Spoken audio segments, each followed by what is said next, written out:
Hi guys, and welcome to another Fool of the Week. Now this week's Fool isn't an MP, but it's somebody who's running for public office to be one. Her name is Samantha Goggins.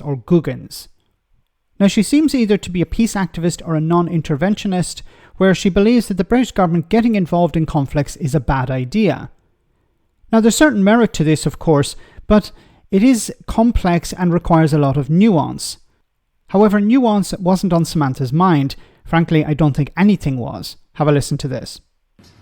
Because we don't know what's happening out there. We've already been put through the Afgan war by the Labour Party, the Falklands war by the Conservative Party, and we're possibly not too far away now from another war, because obviously we are supporting the Ukrainians as well.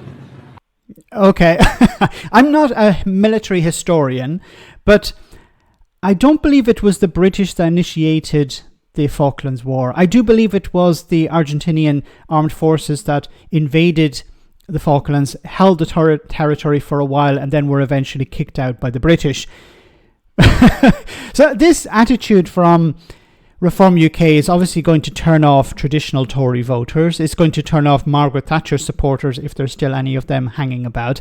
And it's going to turn off people in this constituency who have a functioning brain.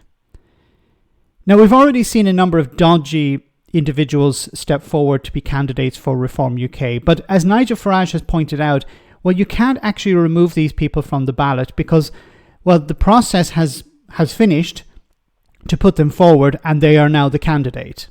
And we've heard people make some very strange comments about Winston Churchill or British neutrality in World War II.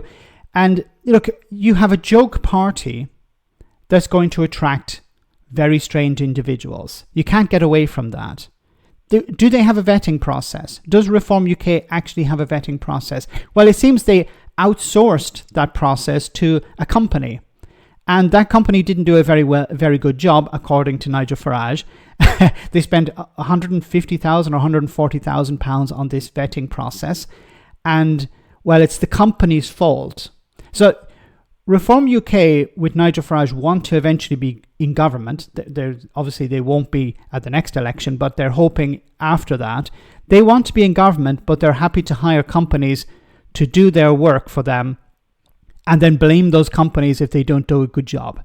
Obviously, it's about offloading responsibility, blaming others.